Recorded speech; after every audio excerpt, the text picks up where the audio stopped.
बिस्मिल्लाहिर्रहमानिर्रहीम। अस्सलामु अलैकुम वरहमतुल्लाहि वबरकातुहू। 26 ऐसी चीज़ें जिनसे रोज़ा नहीं टूटता। नंबर 1, भूल कर खाना खा लेने से रोज़ा नहीं टूटता। नंबर 2, भूल कर कोई चीज़ पी लेने से भी रोज़ा नहीं टूटता। नंबर 3, जमा करना, जबकि याद आते ही तीनों चीज़ों से हट जाए और जमा में याद आने के बाद ठहरा रहा तो कज़ा आएगी, और अगर हरकत की या तो कफ़ारा भी वाजिब हो जाएगा। नंबर 4, किसी औरत वगैरह की तरफ देखने से अनजाल हो गया। नंबर 5, किसी औरत का दिल में ख्याल करने से अनजाल हो गया, गो देर तक ताकने और फिक्र करने से ऐसा हुआ हो।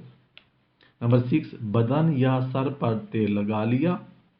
नंबर 7, सुरमा लगाया जाए, इसका असर हलक में महसूस हो, पीछने या सिंगियां लगवाएं, ग़ीबत की। नंबर 10, रोज़ा तोड़ देने की नीयत की मगर उस पर अमल नहीं किया।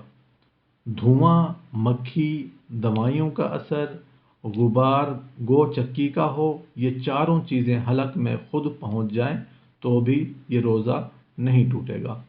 सोते में गुस्ल की हाजत हो गई, गो वो दिन भर उसी हालत में रहा तो भी रोज़ा नहीं टूटेगा, लेकिन बेहतर यही है कि फ़ौरन नहा लिया जाए। नंबर 16, मर्द ने पेशाब गाह में पानी डाल लिया। मर्द ने पेशाब गाह में तेल डाल लिया, नहर वगैरह में गोता लगाया और कान में पानी पहुंच गया तो भी रोज़ा नहीं टूटेगा। तिनके से कान कुरीद कर और उसमें मैल लग गया, फिर उसी हालत में उसको कई बार दाखिल करता रहा तो रोज़ा नहीं टूटेगा। नाक में सुनक आया और ऊपर चढ़ा लिया गया या निगल गया तो रोज़ा नहीं टूटेगा।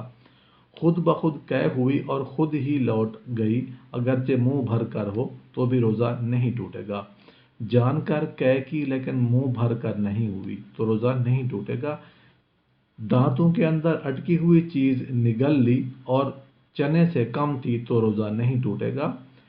तिल की मानद छोटी सी चीज़ मुंह में डालकर चबाई और बिल्कुल लापता हो गई और हलक में उसका मज़ा भी नहीं पाया तो रोज़ा नहीं टूटेगा। बोसालिया जबकि अनजाल ना हुआ हो तो रोज़ा नहीं टूटेगा। रोटी का टुकड़ा डोरे में बांधा हुआ था और उसको हलक में दाखिल कर लिया, लेकिन लकड़ी दाखिल की और लकड़ी और डोरे का सिरा हाथ में पकड़े रहा, या खुश्क उंगली पिछली राह में और औरत के ख़ास मकाम में दाखिल की, बस अगर वो डोरा टूट जाए या लकड़ी का सिरा छूट कर गायब हो गया या तर होने के बाद उंगली को फिर दाखिल किया तो इन सूरतों में कज़ा आएगी।